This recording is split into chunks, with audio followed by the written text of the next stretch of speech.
pour justement nous parler d'applications et de ce qu'on peut en faire très concrètement, eh bien, j'appelle Benjamin Ansaume, qui fait du community management depuis bientôt un siècle. C'est son slogan, community manager since. C'est quelle année? 1872, je crois, un truc comme ça. On survend un peu, mais bon, il a pas l'air comme ça, mais c'est pas un petit jeune. Merci, Fanch. Bon, ça fait la 10e fois de la journée que vous l'entendez, mais bonjour à tous. Donc moi, je m'appelle Benjamin Ansaume, j'ai une société qui s'appelle Sushi, qui existe depuis 2 ans réellement, en fait, parce que c'est une blague, le slogan. Donc c'est pas la présentation qui est actuellement affichée. Je vais la mettre. Et donc voilà, ma société existe depuis 2 ans, et depuis 2 ans, j'accompagne les entreprises dans leurs projets réseaux sociaux, que ce soit d'un point de vue stratégique, mise en place d'une communauté, animation de la communauté, ou technique, donc notamment par la création d'applications Facebook. Et c'est ce dont je vais vous parler très rapidement. Ça marche comment ton truc? T'appuies là? C'est magique. Voilà, donc. Ah ouais, non, on commence directement à la fin, comme ça, hop.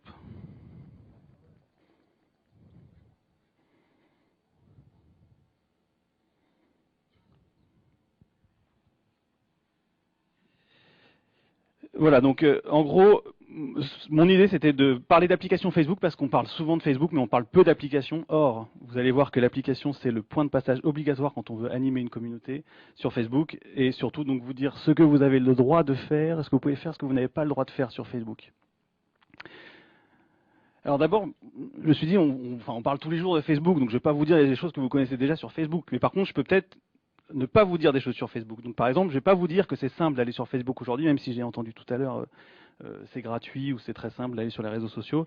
Forcément, moi, ça me fait un peu frémir parce que si on va sur Facebook aujourd'hui sans stratégie, on va clairement dans le mur.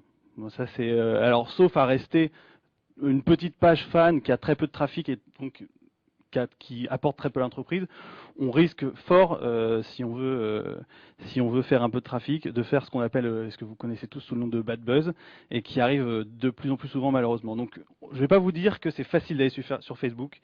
Je ne vais pas vous dire que ça coûte pas non plus cher, puisque la mise en place est longue. Donc même si c'est votre temps et que ça ne vous coûte pas d'argent, ça vous coûte du temps.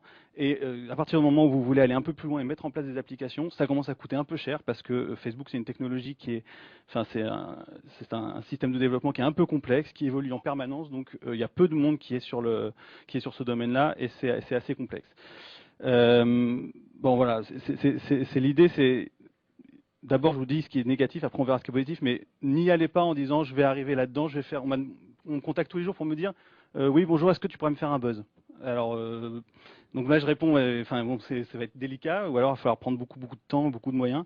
Donc voilà, on y va de toute façon, comme sur tous les réseaux sociaux, comme sur tous les lieux de discussion, qu'ils soient virtuels ou réels, on y va humblement. On a des objectifs en fonction de ces moyens, et puis on fait avec au fur et à mesure. J'aime bien comparer, moi, l'arrivée sur les réseaux sociaux qu'on voit aujourd'hui, j'aime bien comparer ça avec les sites qu'on créait dans les années 90-2000, parce que dans les années 90-2000, il y avait peu d'entreprises qui avaient des sites, et tout le monde disait, moi je veux mon site, je veux aller sur le site. Et puis tout le monde disait, c'est simple, en plus ça coûte pas cher, mon petit cousin peut le faire d'ailleurs, il développe très bien. Donc le petit cousin développait le site, il y avait 0 visiteur, et l'entreprise disait, bah non, mais Internet, ça marche pas. Aujourd'hui, il se passe exactement la même chose. Les entreprises disent, mon petit cousin il utilise Facebook très souvent, il est super fort, il va me créer ma page, il va y avoir personne, puis résultat, les réseaux sociaux, bah, ça marche pas. Ben non, c'est pas comme ça. C'est aujourd'hui ce qui se passe sur les sites, c'est que les entreprises s'en rendent compte, commencent à mettre des moyens, commencent à avoir une stratégie dessus, et donc les sites commencent à porter leurs fruits, même si en France on est un petit peu en retard. Sur Facebook, ça va être pareil, il faudra quelques années avant que les entreprises comprennent qu'il y a une stratégie à avoir, des moyens à mettre, et donc des résultats à attendre. Donc voilà, ça c'était la petite introduction. 2 choses, parce qu'on va parler précisément des applications. Donc, pour ceux qui ne connaissent pas bien, les applications ne sont concernées que les entreprises.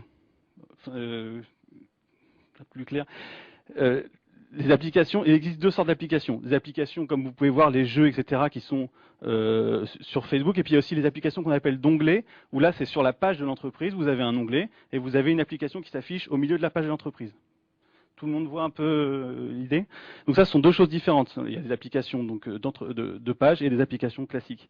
Ça, ce sont 2 choses différentes. Et moi, je vais particulièrement parler des applications de pages Et donc là, pour les héberger, il faut posséder une page entreprise. Donc votre compte personnel ne peut pas héberger l'application. D'accord? Et d'autre part, pour ceux qui ne le savent pas encore, quand vous êtes une entreprise, vous n'avez pas le droit de posséder un compte personnel sur Facebook. Donc vous n'avez pas le droit de créer un compte personnel en mettant une photo en photo le logo de votre entreprise et d'ajouter vos amis, etc. Donc voilà. C'est pour ça que les applications sont réservées aux entreprises. Voilà. Alors, qu'est-ce que vous pouvez faire sur Facebook? Là, je parle d'un point de vue technique. D'un point de vue uniquement technique, sur Facebook, vous pouvez faire beaucoup de choses. C'est ce qui fait d'ailleurs parfois un peu peur. Parce qu'en fait, en gros, une application Facebook, qu'est-ce que c'est? C'est tout simplement un développement que vous faites vous-même, que vous hébergez vous-même sur votre serveur. Ça peut être du PHP, enfin c'est conseillé que ce soit en PHP, mais ça peut être dans d'autres technologies web. Vous les hébergez sur votre serveur, et Facebook ne fait qu'aspirer votre développement et l'afficher dans ses pages, d'accord? À partir de ce moment-là, vous pouvez faire absolument ce que vous voulez sur une application Facebook, et notamment avoir accès à la totalité des informations de l'utilisateur, d'accord? Donc, en gros, par défaut et sans demander d'autorisation à l'utilisateur, vous avez accès, alors j'ai noté, sexe, âge, ville de naissance, ville de résidence. Ça, c'est ce dont vous avez accès sans même demander l'autorisation. Juste le fait de venir sur votre page, vous pouvez savoir ça de la part de l'utilisateur. Ensuite, vous pouvez savoir encore plus de choses. Il faut leur demander l'autorisation pour ça. C'est ce qui est affiché là, qui se voit pas très bien, mais là, vous avez une application qui demande la totalité des autorisations. Donc là, l'application, si l'utilisateur clique sur autoriser, l'application aura accès. Donc, adresse mail, adresse physique, numéro de téléphone, et même savoir pour qui la personne vote, savoir s'il est croyant et en quoi, et connaître son orientation sexuelle, par exemple. Donc ça, sont les autorisations. Et il faut savoir que, en gros, 90% des utilisateurs cliquent sur autoriser sans même regarder la liste des choses qui sont autorisées. D'accord? Et il y a même une autorisation qui est encore plus puissante que celle-ci. On la voit, elle est avec une petite lune là en quatrième point. C'est autorisation accès, je ne sais pas comment ils appelaient ça, accès hors ligne. Et en fait, ça veut dire que l'application va pouvoir accéder au profil de l'utilisateur à tout moment, sans lui demander son autorisation, y compris quand il n'est pas connecté sur Facebook. Donc l'application va pouvoir envoyer des messages à la place de l'utilisateur, va pouvoir faire toutes ces choses-là. Donc ça, c'est pour vous dire la portée des droits que vous avez quand vous créez une application Facebook. Par contre, évidemment, vous ne pouvez pas tout faire. Les règles sont très fournies, c'est des dizaines et des dizaines de pages à lire pour ce qu'on appelle les guidelines, c'est-à-dire que ce sont ce que Facebook conseille tant en termes stratégiques qu'en termes techniques. Mais en gros, moi ce que j'applique d'une manière générale, c'est que je dis on respecte sur Facebook ce qu'on respecte sur Internet en général. On ne fait pas bien sûr de spam, on ne fait pas d'action qui implique l'utilisateur sans lui demander son autorisation précise. Donc par exemple, on ne poste pas sur son mur sans qu'il ait autorisé avant, etc., etc. Donc ça, c'est une règle simple, mais ça répond à quasiment tous les cas. Vous faites sur Facebook ce que vous faites sur Internet. Le risque, quand même, pour ceux qui ne respectent pas ça, il y a eu une affaire il n'y a pas très longtemps d'une entreprise qui enregistrait les emails de ses utilisateurs dans sa base de données pour refaire du spam derrière. C'est tout simplement de se faire bannir sa page. Et même un autre exemple moins extrême, il y a Kiabi, il y a quelques mois, qui n'a pas respecté les règles de Facebook disant que tout concours doit être organisé dans un onglet sur une application dédiée et non pas sur le mur de la page. Et Kiabi, 200 000 ou 300 000 abonnés, du jour au lendemain, plus de page. Donc là, avec un coût d'acquisition à 1 euro, ça fait juste une perte de 300 000 euros pour l'entreprise, quoi. Donc évidemment, après, c'est pas très compliqué de les contacter, de leur dire excusez-nous, on ne recommencera plus et ils remettent la page. Mais globalement, il ne faut pas imaginer que parce qu'on est gros ou parce qu'on est petit, on passe à travers le filet. Il faut essayer toujours de respecter ces guidelines, en fait.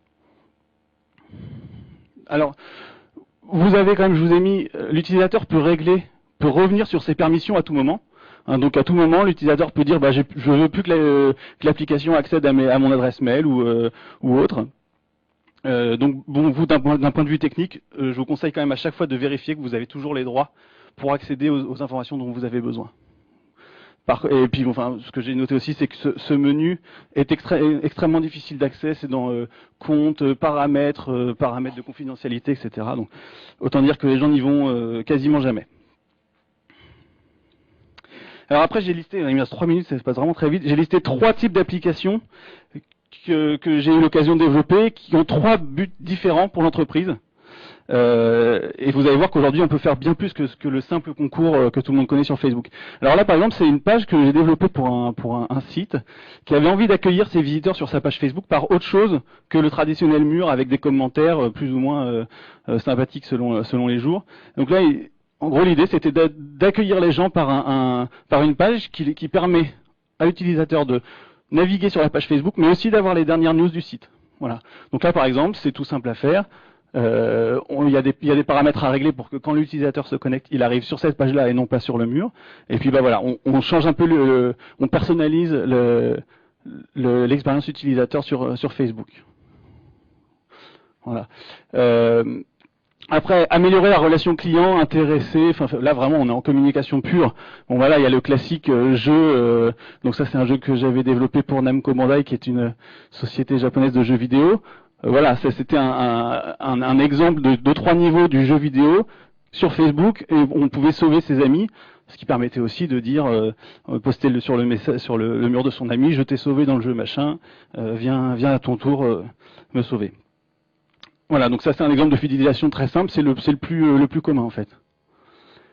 Et puis alors ce qui se voit de plus en plus, et ça c'est une application que j'ai fait pour Sony Ericsson France, l'idée c'est les gens vont de moins en moins sur les sites internet des entreprises au profit de Facebook. Donc l'idée c'est de déporter entièrement l'information de son site dans la page Facebook. En reproduisant ça, toutes ces infos sont des infos que vous pouvez trouver sur le site de Sony Ericsson, mais globalement, personne va sur le site de Sony Ericsson, alors qu'ils ont plusieurs dizaines, voire centaines de milliers d'abonnés sur Facebook. Donc, ils mettent cette information à disposition directement. Et en fait, vous avez le même discours que sur le site, mais retaillé, réadapté à l'utilisation sur Facebook. Ça se voit de plus en plus. Je vous avais mis quelques exemples. Oui, et puis la dernière application, c'est pour vendre, mais j'en parle pas trop, puisque c'est le thème du prochain atelier. Ça, on va passer un petit peu, je vais pas avoir le temps. Hop. Donc, dans les applications les plus connues, vous avez par exemple Red Bull, donc, qui fait 21 millions d'abonnés. Et ben Red Bull, c'est tout simplement leur site en fait, maintenant leur page Facebook. Quand on clique sur j'aime, on accède à tout un ensemble de chaînes télé, vraiment, c'est une page assez incroyable à regarder. Et c'est vraiment devenu leur site. Maintenant, c'est leur principal canal de communication. Après, tout à fait autre chose. Vous avez, je ne sais pas si certains connaissent certainement la première grosse application Facebook, le Whopper Sacrifice. Donc là, l'idée c'était de sacrifier 10 amis. Et à chaque fois que vous arrêtiez d'être amis avec 10 personnes, vous gagnez un hamburger gratuit. Facebook a supprimé l'application parce que ça ne respecte pas les guidelines, dans le sens où Facebook est fait pour créer du lien social, pas le détruire. Donc voilà. Donc, mais il y a quand même eu pas mal de burgers qui ont été écoulés comme ça. Voilà l'exemple de BlackBerry qui fait la même chose que Sony Ericsson en fait, qui reproduit le contenu de son site dans l'onglet et puis en jeu pur, Oasis qui a été un des gros succès de l'année dernière, un jeu avec des millions et des millions de parties jouées pour un petit jeu qui n'était pas très compliqué mais très viral. Mais ça c'est pareil, c'est Alexandre qui va en parler juste après. Donc voilà. Je vous remercie. Et n'hésitez pas à me contacter si vous avez d'autres questions et si vous voulez venir me taguer après la conférence, vous êtes les bienvenus. Merci beaucoup Benjamin.